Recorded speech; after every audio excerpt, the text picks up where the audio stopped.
বিল্লাহি মিনাশ শাইতানির রাজিম। বিসমিল্লাহির রহমানির রহিম।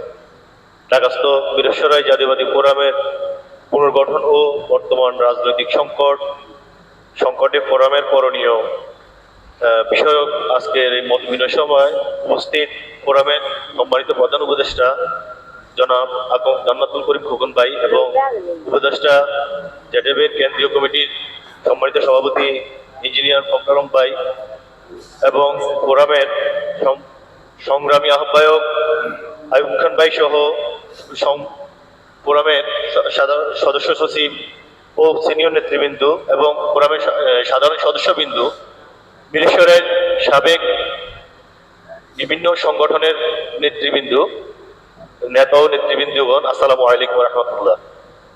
মহান আল্লাহর কাছে আলহামদুলিল্লাহ শুকরিয়া জ্ঞাপন করি যে আজকে যে প্রাকৃতিক দুর্যোগ তার মাধ্যমে আমাদের এই সময়টা অন্যরকম হতে পারতো, তারপর আল্লাহ আমাদেরকে সবাইকে নিশ্চিত করছে, আলহামদুলিল্লাহ। এখানে আমি আমার বক্তৃতা দীর্ঘায়িত করবো না, যেহেতু আমাদের প্রধান উপদেষ্টা ওনার বক্তব্যে সব বলে দিয়ে গিয়েছেন এবং করণীয় কাজগুলো বলে গিয়েছেন। তো আমি শুধু এতটুকু বলবো যে আমাদের ফোরামের কমিটি এবং প্রতিষ্ঠাকালীন কমিটি এবং কি করেছে উনি আমাদের উপদেষ্টা উনি বলে দিয়ে গিয়েছেন, এবং বর্তমানে যে আহ্বায়ক কমিটি আছে আমি মনে করি আহ্বায়ক কমিটির একজন সদস্য হিসেবে আমাদের করণীয় তো আমরা কখনো কোনো কিছু কমতি রাখি নাই। তারপরেও ফোরামের কার্যক্রম এবং গতিশীলতা আরো বৃদ্ধি করার জন্য পূর্ণাঙ্গ কমিটি প্রকাশ করা আমার মতে দরকার, এবং আমাদের প্রধান উপদেষ্টা সহ সিনিয়র নেতৃবৃন্দ এখানে যেভাবেই কমিটি ঘোষণা করবেন আমি আমার পক্ষ থেকে ওনাদের সাথে একমত পোষণ করবো ইনশাল্লাহ, এবং আশা করি আপনারাও করবেন।